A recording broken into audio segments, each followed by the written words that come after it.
Hi everyone, welcome to another episode of The Founder, and today I'm here with a well-known fitness influencer who also happens to be a law student.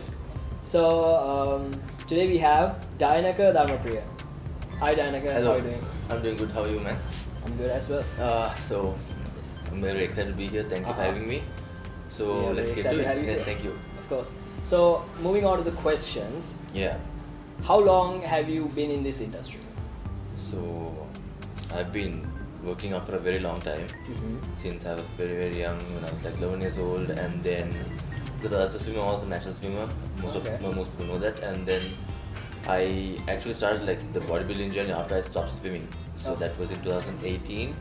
Then I got into like proper full time, and I enjoyed it. I didn't have a specific goal. The only goal that I had at the time when I came to Colombo from Candy was to have six pack, which I did. In a year I didn't get it.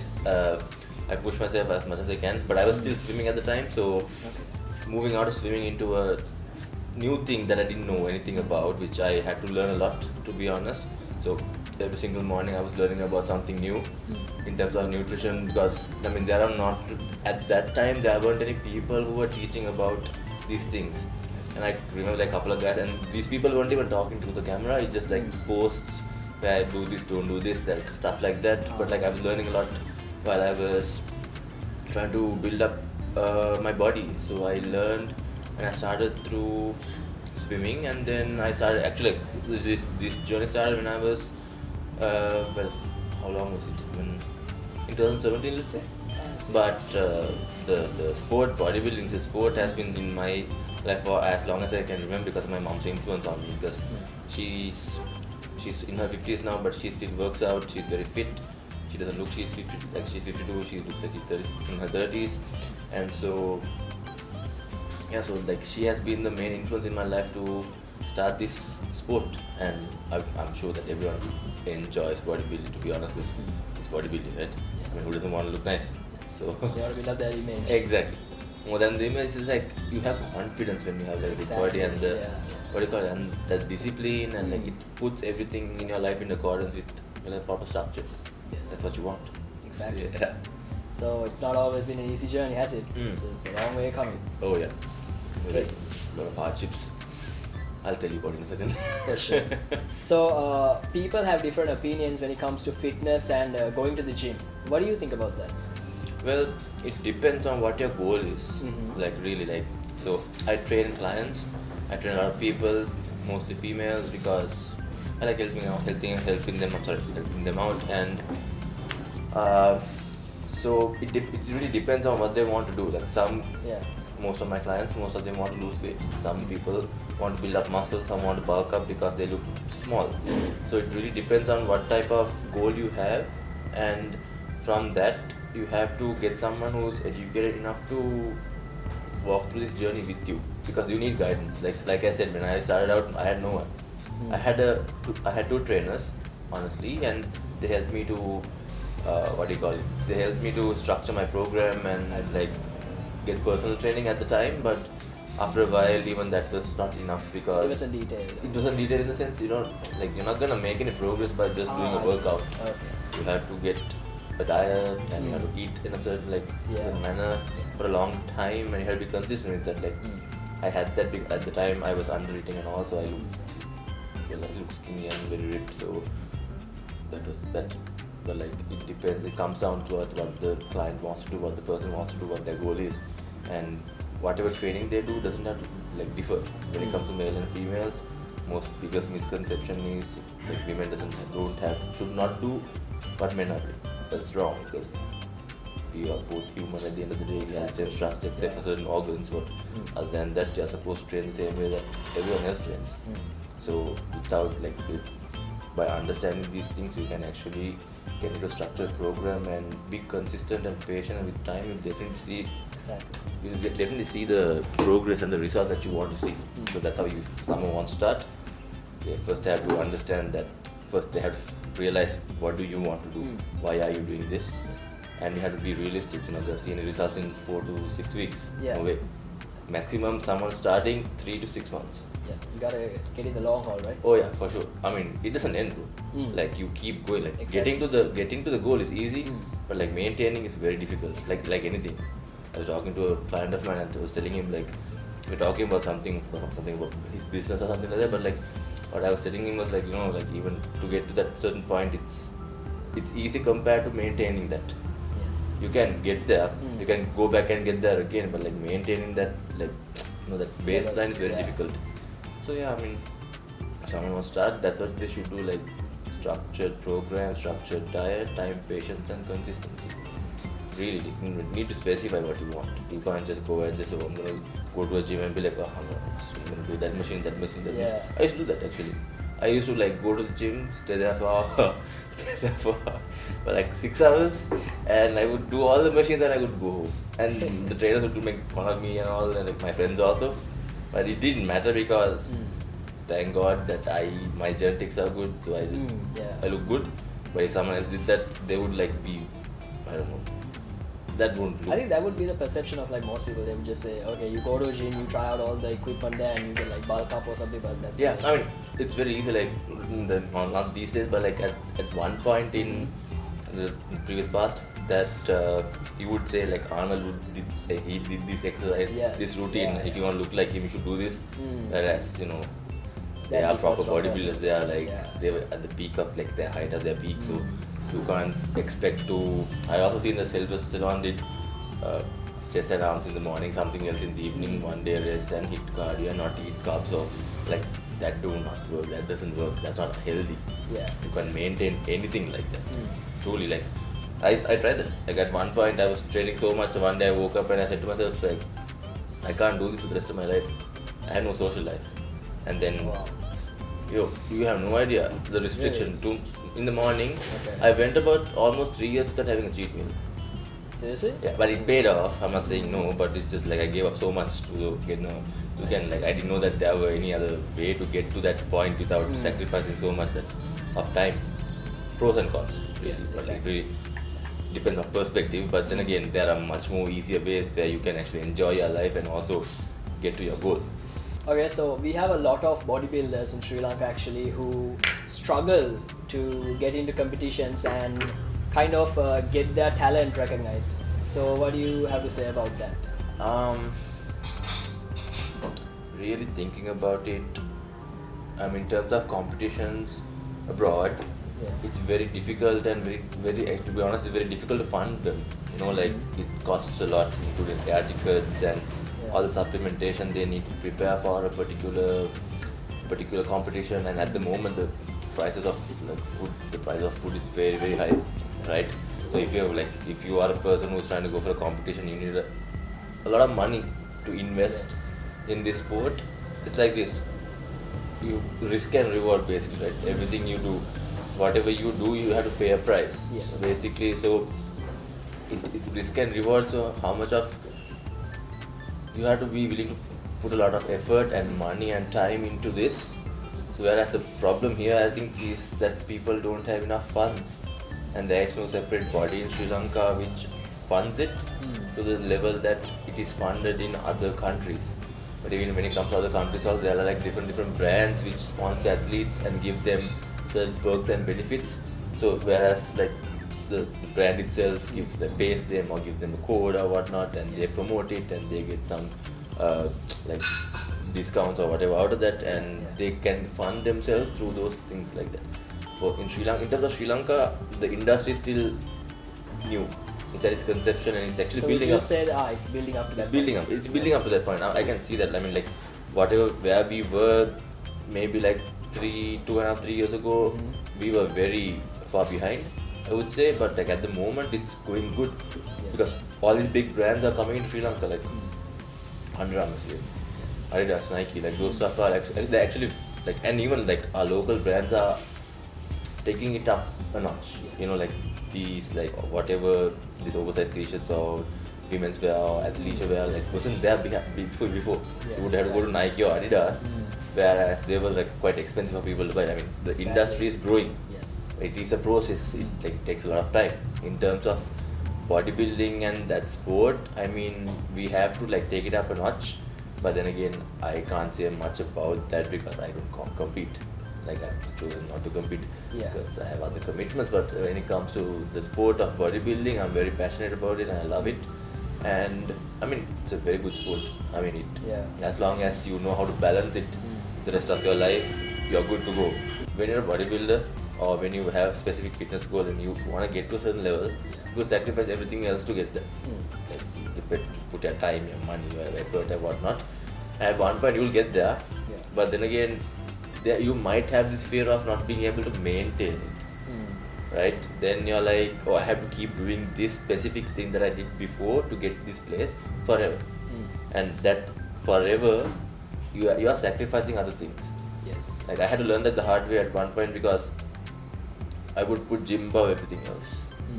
One of my mistakes was that because I had to learn to compromise, and like really I should like at one to seriously, if I'm being honest, I still have that to this day sometimes, but like I can't miss a workout, and that's a very bad mindset to have because if you have like an emergency or if you don't go there, at one point I was like, if I have an emergency, I'll go to the gym before and after, like I'll get it done, then I had the rest of the day.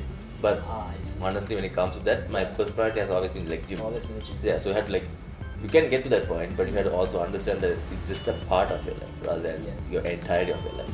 So, I mean, balancing is very difficult when it comes to it because, see, most people come into this, including myself, because of insecurity, where you didn't have this and you want to get this and you get that, but it's like treating a symptom rather than the actual root cause. The root cause is insecurity.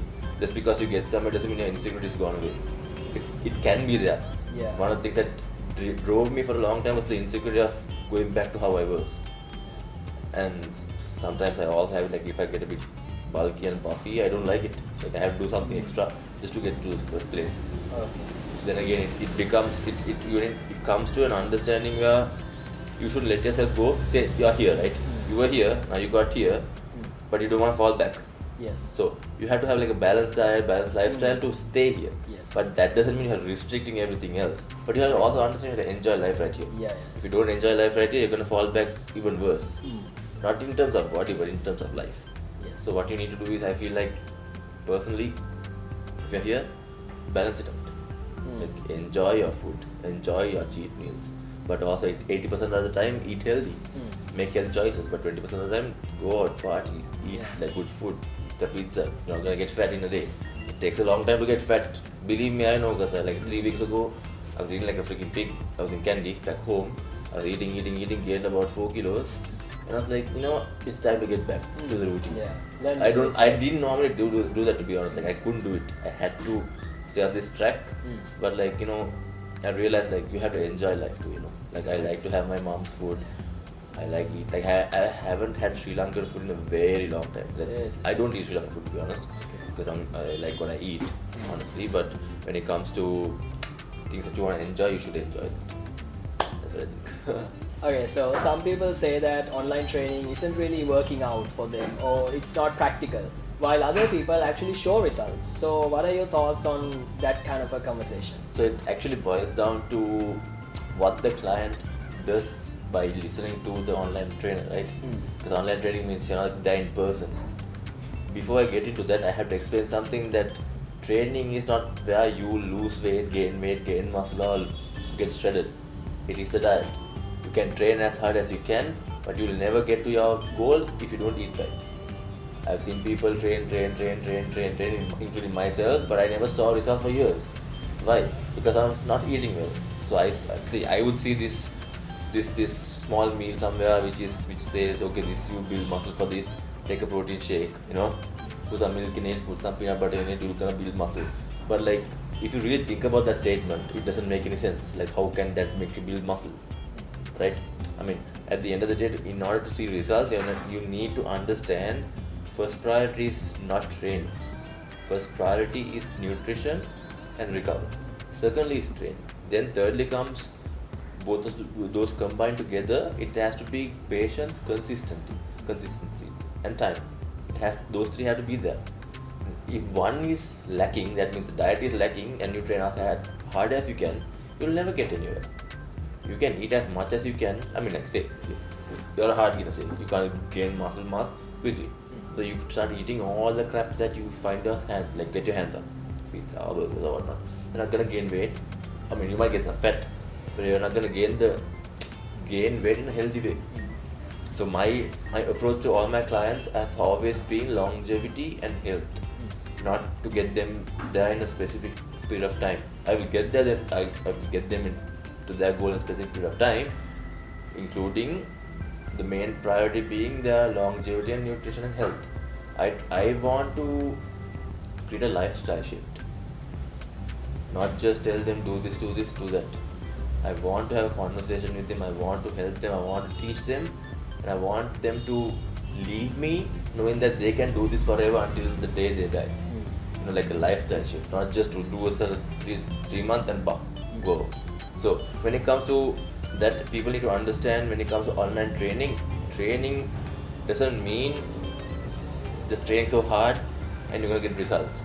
They need to understand that when you train, there's another main component comes before training, nutrition and recovery. So in terms of online training, what almost all online trainers do is they give you a specified diet for a specific individual which suits their goals and their needs, while depending on their fitness goal, give a structured program. The structured program is very important, right? If you just give a normal workout and do whatnot, it's not going to work.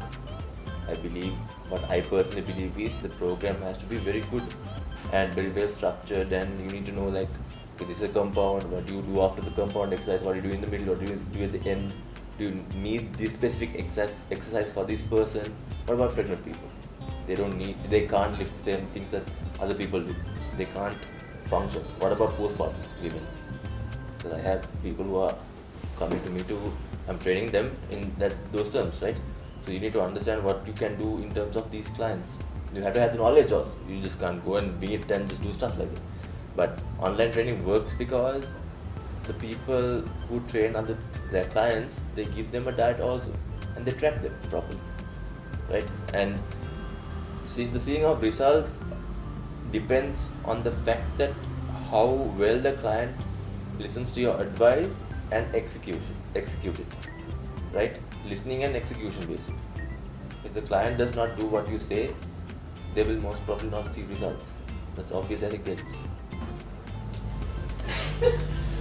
So I'm not usually the person to hit the gym or kind of work out. I usually kind of skip it here and there because of work. So what kind of advice can a person like me get to bulk up and kind of look a bit bigger?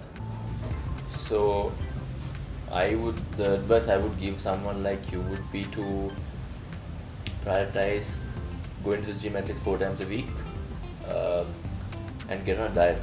And even when you get on the diet, I don't want you to be yo-yo dieting. That means one day on a diet, the second day you're not on diet, or 5 days a week you're on diet, and then again on the weekend you eat like a freaking, whatever. So I want to be consistent, because gaining weight is relatively difficult to losing weight. Because gaining weight means building solid muscle. It takes a lot of time.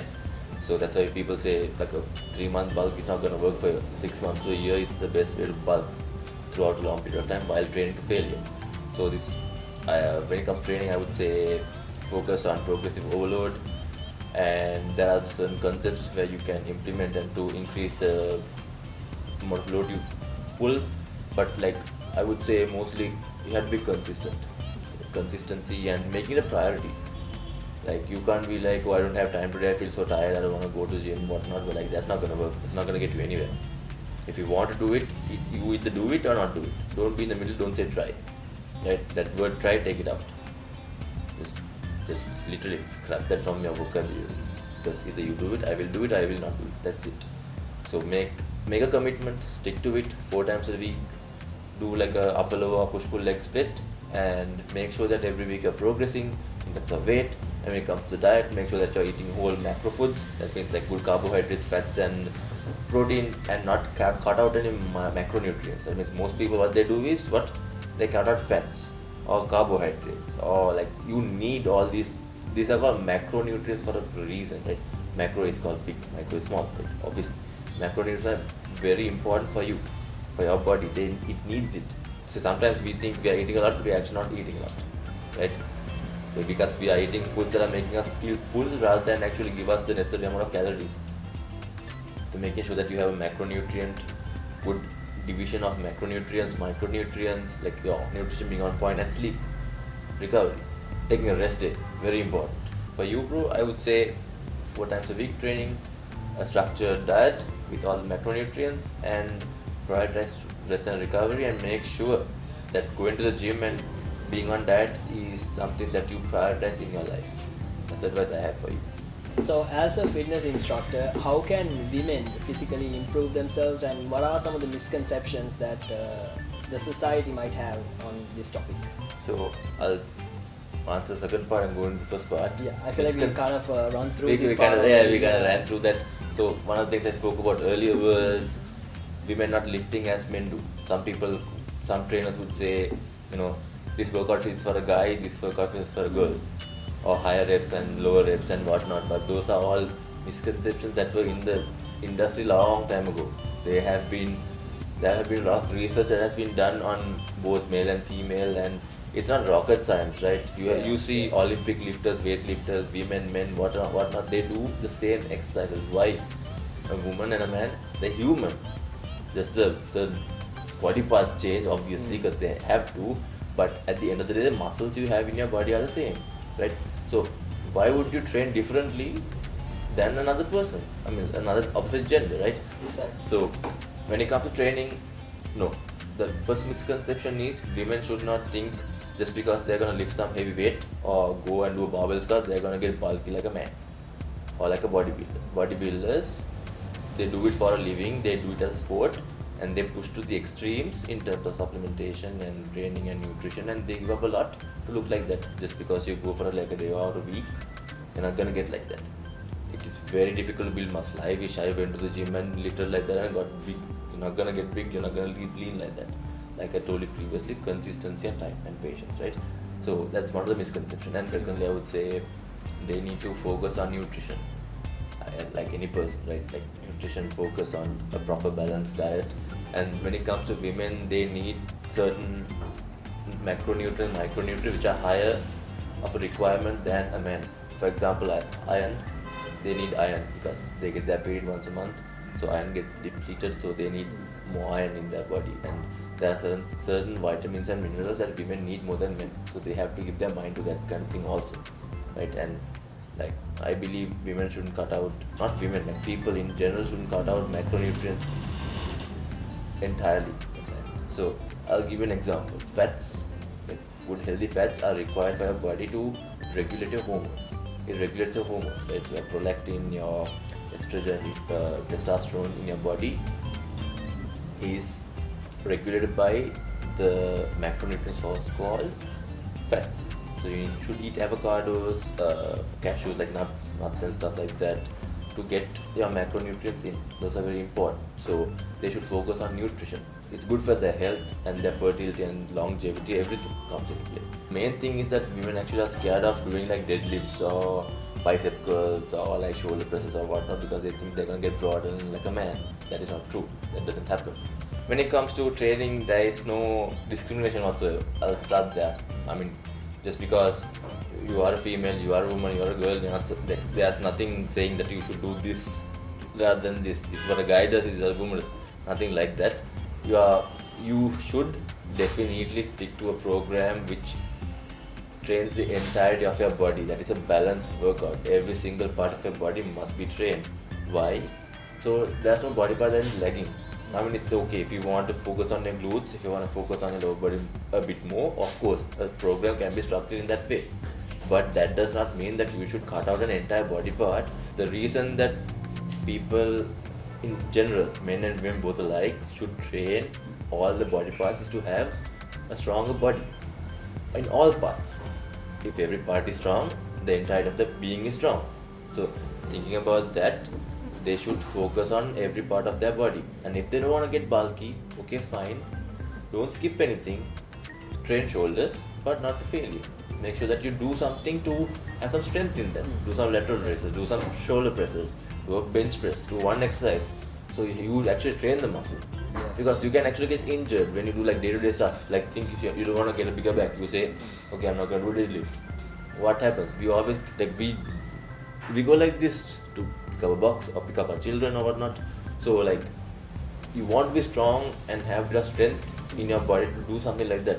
If you want to pick up your child, you actually bend down because they're small. You go like this and do that, right? Yeah. For you to do that, if your baby is heavy, you can hold your baby like this. At one point, your spine is heavy, or your back is tight, or you can't hold it because your arms are weak, right? So nothing to do with being a man or a woman. It's just that there is no discrimination. You should actually stick to a proper workout plan, and you will see all online trainers and all these influencers and athletes who are women who are promoting the same thing that I'm saying, because they do the same thing. Yes. You see bikini models, right? I'm talking about bikini athletes models, like in IFBB, that stage, bikini models, the IFBB, like athletes who are women who go up to the bodybuilding side of things. There's bikini competitions, and then there are other stuff that women go to the extremes of. They don't cut certain parts out of their routine or workout. They do everything properly because they know that what works for, let's say, men works for them also. Because that's the same. Exactly. So, Dianaka, my final question for you today is: what are your thoughts on the fitness industry in Sri Lanka and where it's headed? Oh man, I think I spoke about this at the beginning. It's going in a very good direction, I suppose. And you see all these brands are coming to Sri Lanka, and people are actually putting their money and effort and time into all sports, bodybuilding especially. Like I see a lot of people are going for Dubai muscle shows and competing, and people are winning. And it's going in a very good direction, because a couple of years ago we didn't have that. Exactly. Because I believe some people actually, bodybuilders, they have the knowledge and they apply it and they experience themselves, they do their research, and they're getting better every single day, every single month, every single year. And this industry in terms of fitness, it's going good, because like I said, Sri Lankan brands are coming up, the industry is revolutionizing. We are recognized in it, right? Exactly. And exactly, like people are, I believe people need to be more educated on why fitness is important to their lives and how it can impact their health.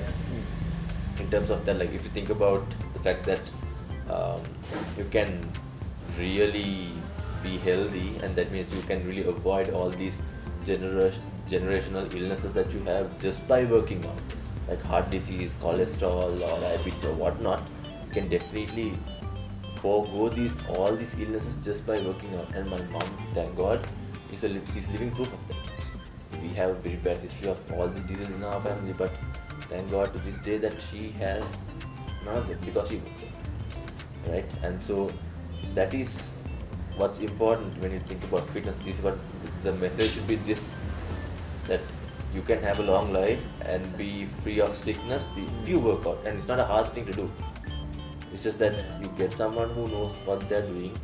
You go to the gym, you do some cardio, you do some abs, you get a good workout, you lift some weights, keep lifting weights, make it a priority in your life, eat healthy, and your life falls into place. And it's a big part of your life, right? I heard this recently. You don't understand how much you value your health until you get sick. And when you think you have a really bad cold, man, at that moment it's like, I really wish I didn't have this cold. I really took not having a cold for granted, So like, you can forego all of these illnesses if you just make sure that you hit the gym, eat healthy, and just do some cardio. And make good choices when it comes to food, But in terms of the fitness industry, again, it is in a good trajectory, very good trajectory, because I believe even Sri Lankan brands that like food brands are creating more healthy options for people to consume, because you don't want to just to go eat like some chocolate, whatnot. Like people have like gluten-free stuff and less sugary stuff, which is important because sugar is actually killer. But I always preach this: you need sugar, right? But you shouldn't have too much of sugar. Exactly. Like, I'll give you a scientific fact. People at any given time, a human being should have a teaspoon of sugar in their blood. A teaspoon. Okay. At any given time, there should be a teaspoon. This is what the research shows. And if you are a little bit above the teaspoon, you have diabetes. If you are a little less, you have hypoglycemia. Right? So Yeah. So my question is, why would you want to cut out sugar, whereas where you need a teaspoon of sugar in your blood at any given time, and why would you eat too much of sugar, when you need only a teaspoon of sugar? You'll understand if you cut out sugar for a week, you're so lethargic, you have no energy, your mood is out, you're very low mood, the sex drive is gone, right? And you just feel like absolute, you feel like shit because you need sugar. Yeah. It drives you, gives you energy, but not too much. You're taking People out call the it main component in your body, right? Yeah, people talk about sugar rush, obviously. Just like a high you get and you crash again. Yeah. You don't need that. You actually asking for diabetes if you're eating a lot of sugar. But like, so in terms of, there are good changes coming to the industry and it is actually growing. It's a very beautiful thing to see because where it was long time ago and where it is now, it's very different. Because when I came into the industry, there weren't many people putting information out, talking about these things and educating people, and I believe it's going in a better direction. Whereas people are learning more, people are understanding that what is good for them, and the mindset has also shifted. Where we thought like what I have, I don't want to give to others because they'll get to a better place.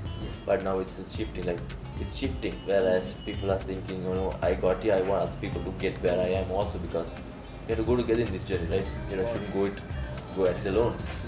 I mean, you can't go alone in life. You have to have some people that goes with you. So that mindset has also shifted. It's a good thing, which is basically it's helping people.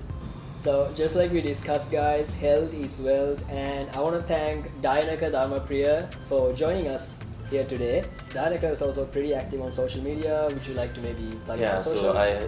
So I have Instagram and TikTok. I post a lot on those. So Instagram and TikTok both my handles are Dianaka_D. So it's DIANAKA_ND. I post a lot of educational stuff and about workouts and nutrition. So you guys can definitely learn a lot from my page. And if you guys need a trainer and help in terms of your training, I'm also here to help. Please DM me.